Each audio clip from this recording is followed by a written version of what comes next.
slovenských dedinách a mestách máme množstvo úzkých pozemkov. Prečo je tomu tak? Pozrime sa napríklad na Terchov, kde máme veľa malých úzkých pozemkov. Tieto spravidla kopírujú terén. To je výhodné z viacerých hľadisk.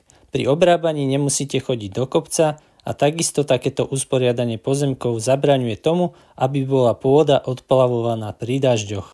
Podlhovastý tvar je výhodný pri obrábaní s pluhom. Nemusíte tak každú chvíľu otáčať pluh a koňa.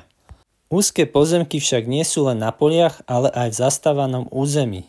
Vďaka tomuto tvaru sa územie v obci lepšie využije, keďže ušetríte priestor, ktorý by ste museli minúť na postavenie nových ulic a takisto by ste sa museli starať aj o ďalšie cesty. Keď to zhrnieme, úzke pozemky sú výhodnejšie tak pre poľnohospodárstvo, ako aj pre lepšie využitie priestoru.